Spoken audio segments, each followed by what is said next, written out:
ఆర్థిక శాఖ మంత్రి అరుణ్ జైట్లీ మాట్లాడుతున్నారు. ఇప్పుడు లైవ్ లో చూద్దాం. ब्लैक मनी में डील करना कोई फंडामेंटल राइट नहीं है कि भाई हमारा तो एक आदत बनी हुई है हम करेंगे, पर उस आदत को बदलना पड़ेगा आपको। पूरे दुनिया में बदली है। जैसे ही देश विकसित होते हैं, डेवलप्ड होते हैं, तो वहाँ करेंसी की वॉल्यूम श्रिंक कर जाती है और चेक और दूसरे विकल्प आपके डिजिटल मोड से ज़्यादा खर्चा होता है। उस दिशा के अंदर धीरे धीरे भारत जाए, ये तो देश की अर्थव्यवस्था के लिए अच्छा है। और इसके आप लाभ देखिए, आपको ब्लैक मनी से छुटकारा मिलता है, आपको भ्रष्टाचार से छुटकारा मिलता है, अन्य अपराधों के लिए जिनका मैंने जिक्र किया आपको उससे छुटकारा मिलता है कि उसके लिए जो कैश करेंसी अवेलेबल होनी चाहिए वो कम होती है। इसके अतिरिक्त आपकी बैंकिंग व्यवस्था के अंदर डिपॉजिट्स बढ़ते हैं, उनकी क्षमता बढ़ती है इकोनॉमी को सपोर्ट करने के लिए, उसको लेंड करने के लिए। और आपकी पूरी एक प्रकार से खर्चे की शैली बढ़ती है।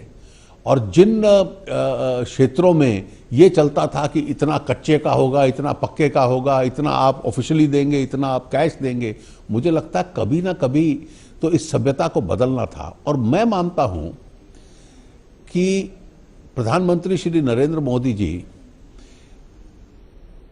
का इसमें एक स्पष्ट दृष्टिकोण था कि मैं एक लैकलस्टर रूटीन की सरकार चलाऊं, जैसे 2004 से 2014 तक चली, केवल फाइल साइन कर दी और कुछ निर्णय हो गए।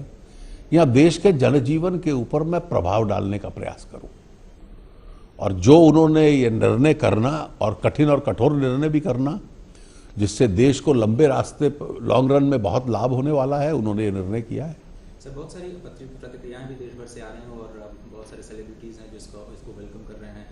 देश के विकास की प्रक्रिया और खासतौर पर महंगाई पर आप क्या असर देखते हैं, क्योंकि ये मनी सप्लाई से जुड़ा मामला है?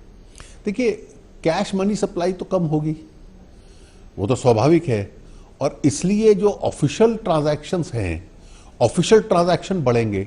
और जब ऑफिशियल ट्रांजैक्शन बढ़ता है तो लॉन्ग रन में इनडायरेक्ट टैक्स पे भी असर पड़ेगा और डायरेक्ट टैक्स पे भी असर पड़ेगा।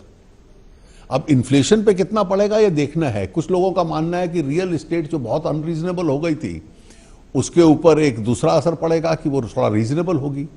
लेकिन जैसा मैंने आपको कहा कि ब्लैक मनी से चुक्ति मिलेगी, बैंकिंग व्यवस्था स्ट्रेंथन होगी। एक और इसका लाभ बहुत बड़ा है, हर राज्य को लाभ इसका होगा, हर स्टेट को लाभ होगा कि आपके जो रेवेन्यू की किटी है वो स्वेल करेगी। क्योंकि आज जो आप सामान खरीदोगे, वो जब ऑफिशियली खरीदोगे तो आपने भी उस पर टैक्स दिया हुआ है, जो खरीदोगे वो उसके ऊपर भी टैक्स, चाहे कल जीएसटी हो या आज एक्साइज या वैट हो, वो सारा पेड होगा। सर, अब सवाल पे आते हैं जो सभी लोग शायद आपसे आपके जरिए सीधे सुनना चाह रहे होंगे कि अगर कोई बैंक के पास जाता है और बड़ी मात्रा में पैसा लेकर के जाता है और आपने कहा कि सरकार उस पर निगाह रखेगी, तो देखिए, आप बड़ा स्पष्ट है, आप कितना भी पैसा आपके पास हो आप बैंक में जमा करा सकते हैं। लेकिन यह स्पष्ट रहे कि यह कोई इम्यूनिटी स्कीम नहीं है, इसमें कोई टैक्सेशन से मुक्ति नहीं है। उस संबंध में जो देश का कानून है आपके ऊपर लागू होगा। अगर यह पैसा आपकी लेजिटिमेट आमदनी में से है, आपकी सेविंग्स में से है, बैंक से आपने विड्रॉ किया हुआ है या कानूनी तरीके से कमाया हुआ है और आप डिस्क्लोज कर देते हैं कि मेरी इनकम का पैसा है या मैं इस पे टैक्स देना चाहता हूं, तो कानून उसका वो दृष्टिकोण लेगा। लेकिन अगर अनडिस्क्लोज्ड है तो फिर जो कानून के उसके